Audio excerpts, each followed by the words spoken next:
A tots, em dic Rubén Gregori i en esta xerrada vaig a parlar, titulada El crim de ser els fills d'Israel, un passeig a través de la imatge medieval, vaig a parlar de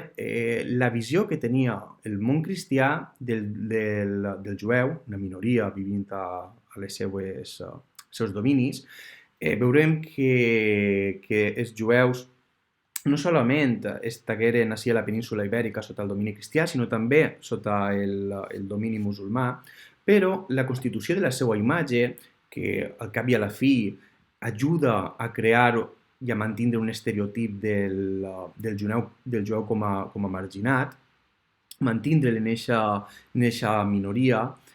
Com veurem, la història de l'art en si, té un especial poder propagandístic i configurador, i a un mateix moment, a l'hora de rebre aquests canvis socials, espirituals, culturals, a un mateix moment també contribuïa a tota aquesta roda a que es modificara. I per això és molt important analitzar la imatge del jueu des de la perspectiva de l'art. Per què? Perquè tenim en ment que el jueu és un enemic del cristianisme, no solament per tindre uns postulats teològics distints al cristianisme, sinó també perquè els jueus són els assassins de Crist. Potser no foren ells els que l'assassinaren, però sí que feren la força suficient com per a que fora condemnat i finalment ajusticiat. Per tant, aquesta càrrega que està sobre els seus muscles no solament la tenien els jueus que viviren, que foren coetanis a Crist, sinó que és heretada per tota la comunitat jueva al llarg dels temps. El seu càstig, aquesta marca, és una cosa permanent i hereditària i la continuen tenint. I com deia, tenim una imatge del jueu que està estereotipada i caricaturitzada, la qual normalment se'l representa amb un nas llarg, pot portar uns gorros acabats en punta, pelos carnatum, una barba rala, vestits de groc. És una imatge fàcilment identificable, però és una imatge fàcilment identificable que es crea ex professo, es crea a propòsit. Per què? Perquè realment, i segons les fonts de l'època, distingir un cristià d'un jueu no era una cosa tan fàcil, i per això els jueus es marcava amb la rodela, que era una peça de roba que se'ls cosia d'un color normalment groc xilló per identificar-los, i que saberen que eixa persona en concret es tractava d'un jueu, i que tenim alguns exemples també a les imatges d'aquesta repercussió, perquè els cristians es queixaven a les autoritats que moltes vegades no es podia distingir qui era un cristià i qui era un jueu. És a dir, que realment aquestes distincions que veiem a les imatges són creades de forma totalment pensada per a marcar, com deia, i distingir el cristià del jueu. Sí, en aquests dos exemples d'imatges podem veure com aquesta animadversió cap al jueu és tan forta, és tan gran, que fins i tot s'arriba a ferir a les pròpies imatges. Així tenim, per exemple, una representació de Crist, i veiem al costat el moment del bes, quan Judes identifica davant de la soldadesca, identifica a Crist, i dona un bes a la galta i representa, com deia, el moment. Podem veure també que va vestit de groc i que la seva cara ha sigut totalment ferida amb un element afilat, segurament l'han punxat diverses vegades, però no solament a Judes, que es podria entendre un poc aquesta animadversió al traïdor dels apòstols, sinó que també es veu en els botxins que es troben ací, flagel·lant, castigant la figura de Crist. Però això no sempre ha sigut així. De fet, unes primerenques representacions del poble d'Israel, aquestes representacions, com deia, funcionaven simplement com un altre instrument de la passió. És a dir, ells participaven d'una forma com podia fer-ho la creu o com podien fer-ho els esclaus. Simplement eren un altre recurs visual que acompanyava la representació de la passió, com podem veure en aquest Crist crucificat a la creu. Hi ha representats els jueus, que estan en aquesta banda. Tenen també ja alguns trets característics, com són el nas o la barba, però no hi ha una càrrega negativa o una identificació com deia, negativa cap a ells, sinó que estan així compartint la imatge, són partícips perquè ells són els que provoquen la crucifixió, però no hi ha, com deia, una nombra negativa darrere. Aquesta imatge de la crucifixió i la serp de bronze, una analogia de la crucifixió, és la història del poble d'Israel quan està vagant els 40 anys en el desert, en un dels moments perden la fe, faran moltes vegades al llarg d'aquest èxode, perden la fe i Déu enfadat els envia unes serps que es mosseguen, que els podem veure com estan mossegant així els jueus, que els israelites porten, com deia, el barret de punta, que és característic, les barbes llargues, el nas en punta, així que es poden veure així també, però no hi ha una càrrega, com deia, negativa. Bé, la història acaba quan Moisès intercedeix davant del poble d'Israel amb Déu i Déu li diu que que faça la figura d'una serp de bronze i que es l'ensenya als jueus, als israelites, que al veure-la es curaran. I passa això i s'estableix una analogia entre l'Antic Testament i el Nou Testament, hi ha moltes d'elles, i una d'elles és aquesta, entre la serp de bronze i la figura de Crist a la creu. Podem veure així la serp de bronze i aquests dos personatges que són el que el ferix al costat, una vegada Crist ja mort, i li obri la ferida del costat, de la que brollarà un riu d'aigua i sang, o és conegut per la tradició con Longinus, o Estefatón, que és el que li dona l'esponja per a beure aigua i vinagre. Per tant, tenim així que són dues representacions que són similars a la dels israelites, aquests ja són jueus, són descendents de la tribu de Judà, però que s'estableix aquest paral·lelisme i que a pesar d'esta colpidora imatge en la que Crist està sent, en realitat, ell ja mort en el moment en el que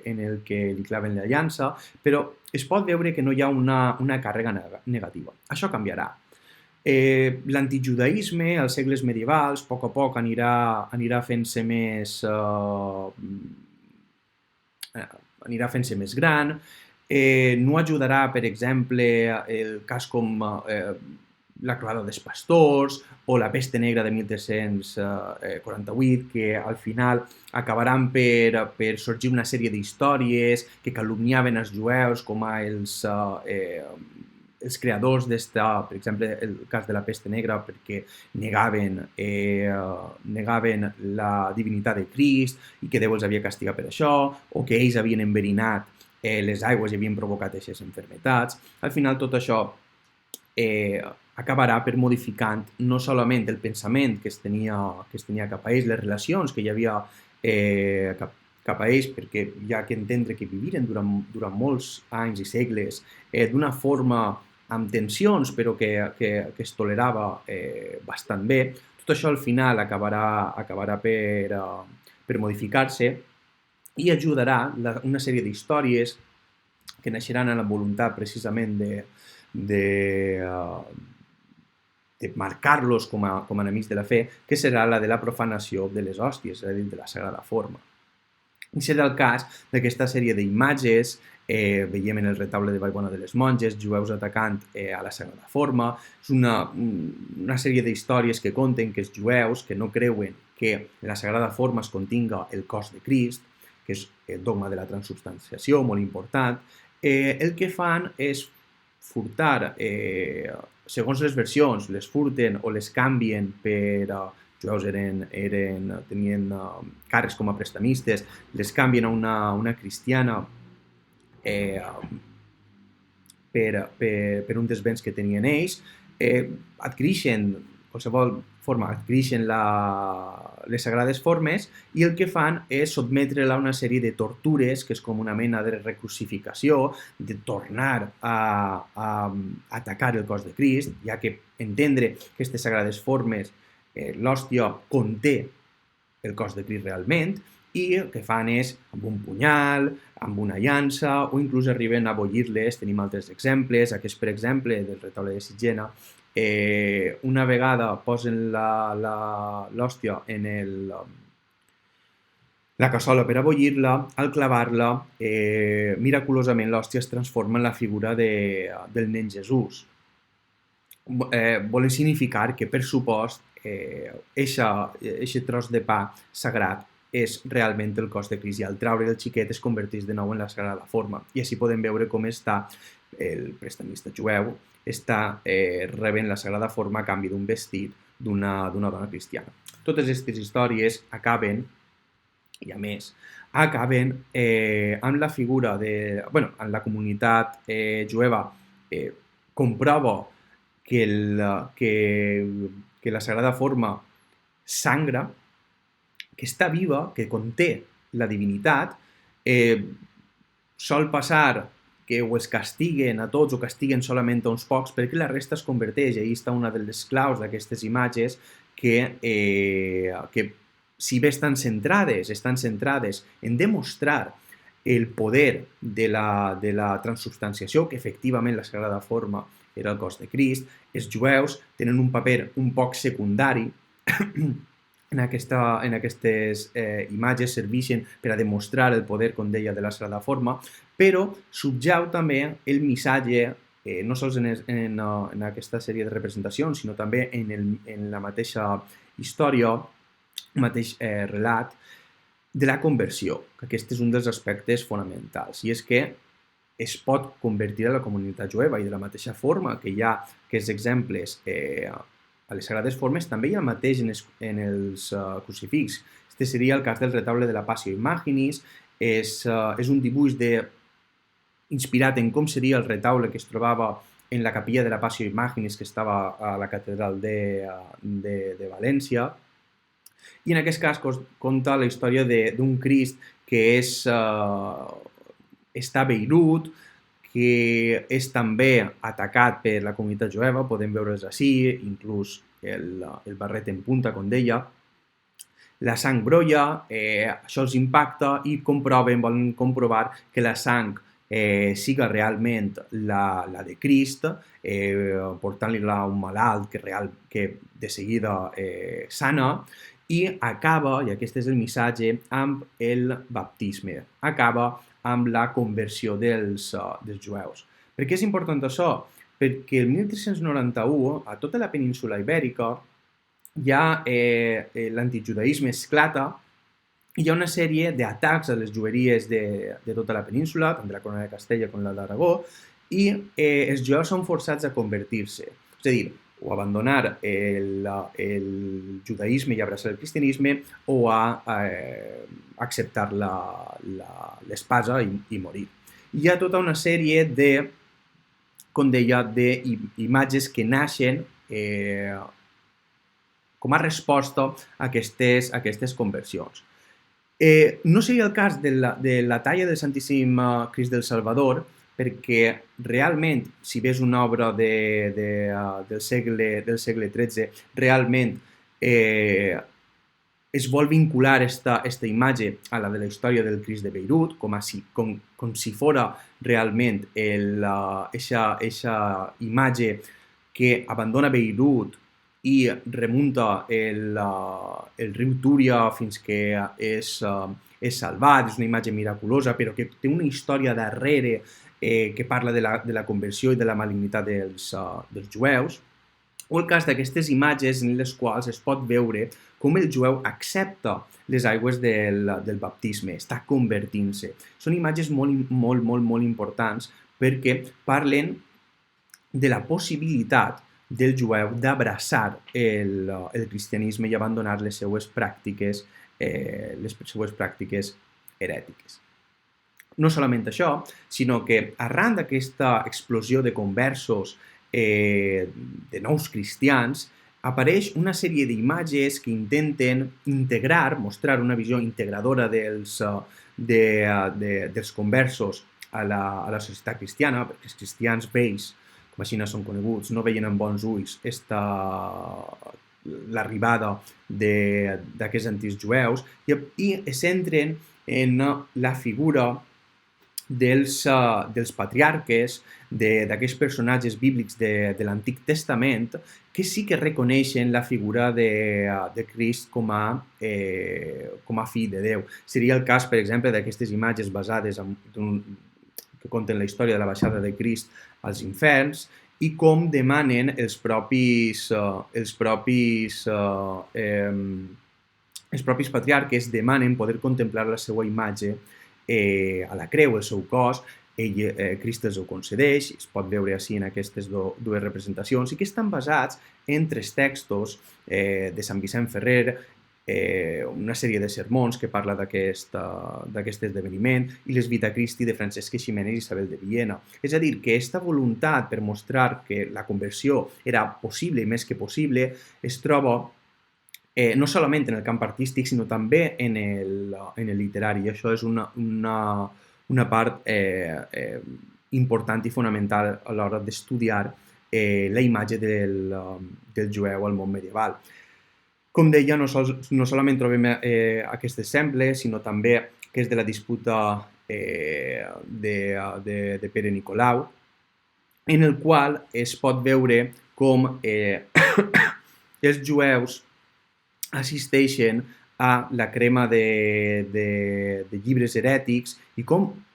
una sèrie de disputes que existia entre cristians i